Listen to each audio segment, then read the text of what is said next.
Step into the world of heart-pounding excitement and nail-biting tension with movie cap recaps. Today I am going to talk about an intriguing film called God's Crooked Lines. Alice, a private investigator, enters a psychiatric hospital under the guise of paranoia, determined to gather crucial evidence for her ongoing investigation into the mysterious death of an inmate. However, the truth she encounters during her confinement will surpass her expectations and make her question her own sanity. A mysterious and thrilling world will unfold before her, filled with anticipation and intrigue. Prepare yourself for an exhilarating journey into the heart of this gripping tale. In 1979, Alice Gould de Almenara finds herself admitted to a psychiatric ward. Abandoned at the gates by an unknown man, she finds herself subjected to intense questioning by Dr. Ruperez. The tension in the room is palpable as Dr. Ruperez carefully reads aloud a letter penned by Dr. Donadio. According to Donadio, Alice has a talent for spinning convincing tales, even if they may not always be true. Dr. Alva, the head of the institution, is currently away on vacation. Alice claims that she has been taken against her will by her husband Heliodoro, who allegedly wants to take control of her wealth. Alice casually mentions that she has been married for 16 years. Heliodoro's interests lie in the world of high-stakes poker and the exhilarating sport of polo. According to Ruperez's file, she allegedly made 3 attempts on Heliodoro's life using a poison. She was apprehended by Heliodoro and Donadio swiftly transported her to the hospital. Alice vehemently denies the allegations, despite her extensive knowledge in chemistry and ability to concoct lethal substances. Alice reveals that the threat of police involvement would have resulted in the court appointing a guardian for her fortune. This is the reason behind Heliodoro and Donadio's sinister plot to imprison Alice. Dr. Castell acquaints Alice with the facility, setting the stage for her to embark on an investigative journey into the mysterious death of Dr. Raimundo Garcia del Olmo's son, Damien. There was an unsettling incident at the mental institution where Damien met his untimely demise. Alice becomes acquainted with Ignacio Urquieta and the twins, Romulo and Remo, along with a known, disturbing individual protected by the Elephant Man. There is a palpable tension between the gnome and Romulo, adding to the suspense of the story. Romulo effortlessly mimics the behavior of every individual at the facility, while Remo maintains a steadfast silence. Alice regularly attends sessions with Dr. Oriano. Alice adamantly insists that she has always remained loyal to her husband. Her responses are incredibly articulate and knowledgeable. Alice cunningly seizes the opportunity during one of her sessions to infiltrate the bathroom, orchestrating an unexpected mishap involving the toilet. The caretaker is completely engrossed, allowing Alice to quietly slip into the archives room. She gains access to a list of patients on a specific day at the hospital. Urquieta's name appears on the list and he was granted permission to depart the hospital on the very day Damien met his untimely demise. Unfolding against a backdrop of mystery and intrigue, a parallel narrative emerges on a stormy evening. Chaos erupts as a blaze and uprising ensue, ultimately leading to the discovery of a lifeless body within a prison cell. A forensic doctor is thrust into the heart of the investigation, meticulously piecing together the events that unfolded before the heinous crime. A chilling crime unfolded as a shard of glass became an instrument of death. The glass, however, was the center of a shocking crime as the police discover his hands covered in blood. He is the sole individual permitted to possess a lighter, capable of igniting a potentially dangerous blaze. Later on, he is proven innocent as Ucrieta's fear of water prevents him from taking the path to the shard of glass, which involves passing through open passages exposed to the rain. During the intense questioning, Alicia probes Ucrieta about a possible connection to schizophrenia, the same affliction she suspects the killer of Damien may have. The rain begins to pour, revealing Ucrieta's deep-seated phobia of water. Alice assures Ucrieta that she is not overly cautious and reveals herself as a private investigator who has arrived to probe the mysterious circumstances surrounding Damien's demise. It has been over a year since Damien was at the hospital, and according to the doctors, he took his own life. She has a hunch about Damien's father's former patient, someone consumed by a burning desire for revenge.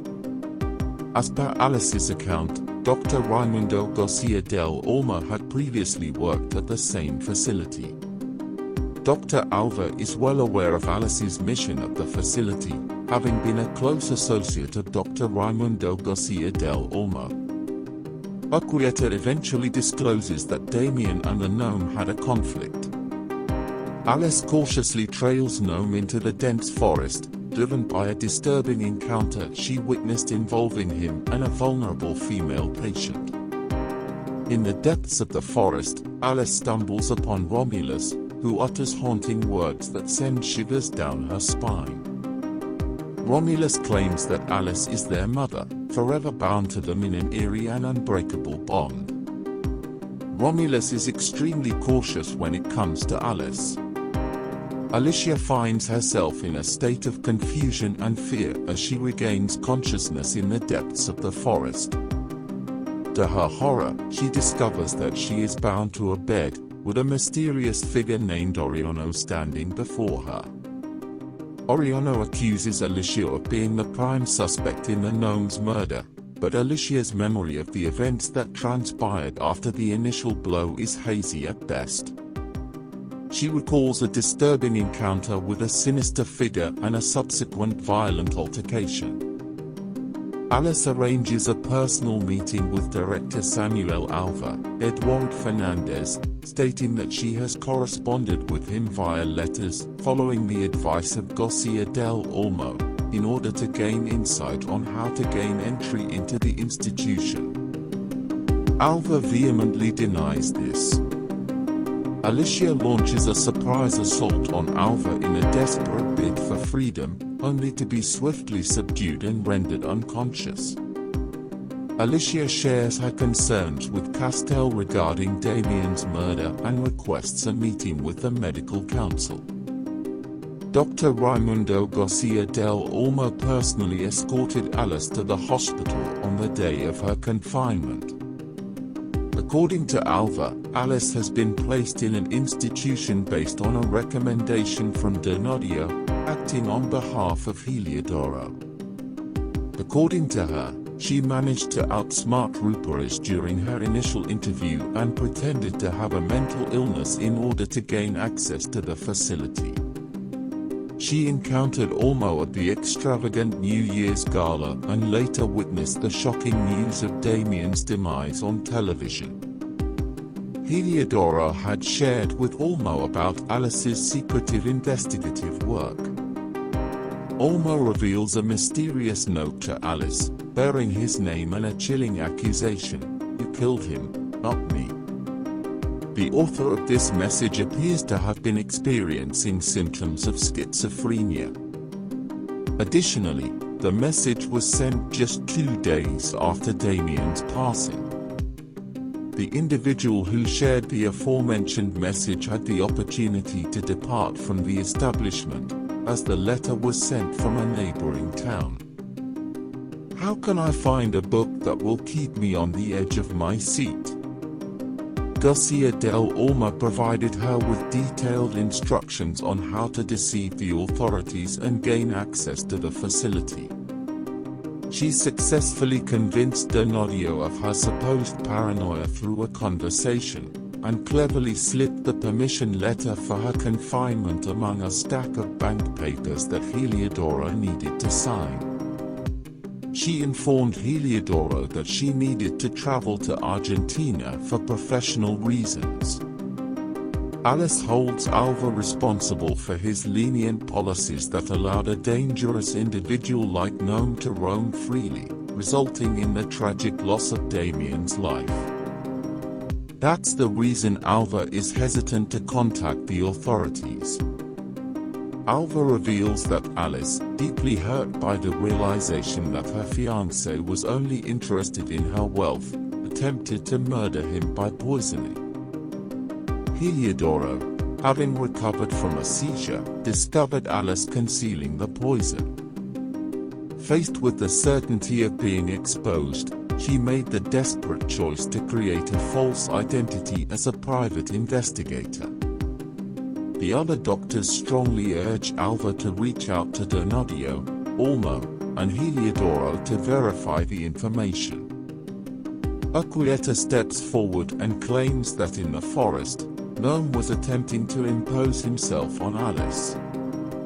As Urquieta arrived, the tension reached its peak when Gnome attempted to escape, only to stumble and suffer a severe head injury.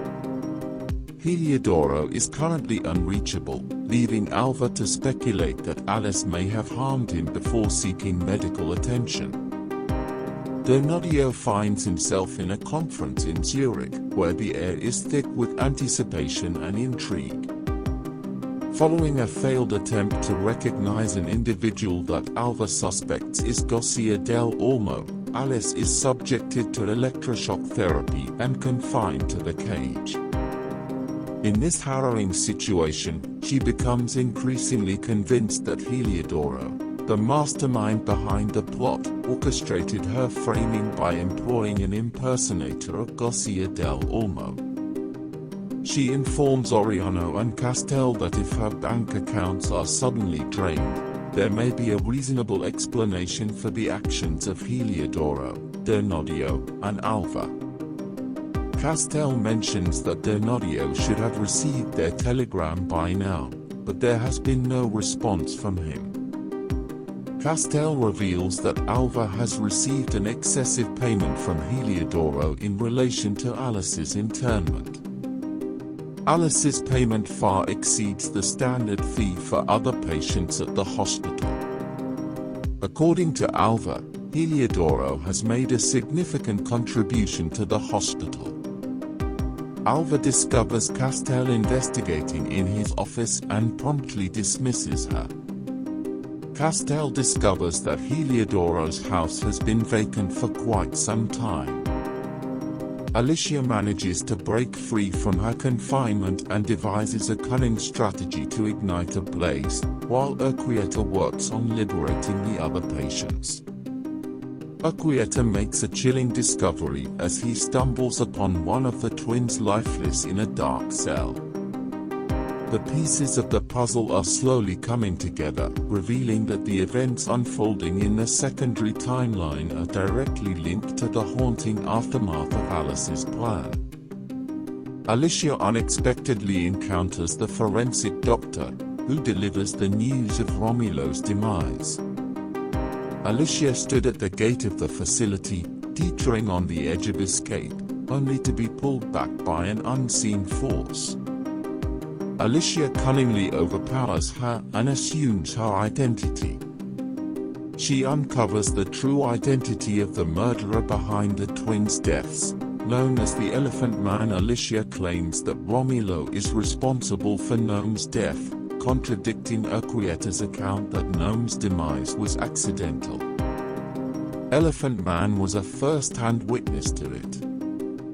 A chilling act of vengeance unfolded as Romulo met his untimely demise. A shocking discovery is made as the man's hands are found brutally severed and covered in blood. He finds himself in the grip of the law. The police have confirmed that Alice's account has been completely drained. Castel calls for a gathering of the council to dismiss Alice. Alice has a fateful encounter with the surviving twin, unveiling a shocking truth about the deceased sibling's true identity. Alva decides to retract his vote, while the remaining 4 doctors declare Alice innocent. Alva grants Donadio access to the room. Following the conference, he embarked on a well-deserved vacation with his beloved wife. He was left in the dark, with no word from the hospital. Alice is filled with dismay as she realizes that Donadio is actually the man she had identified as Garcia del Olmo.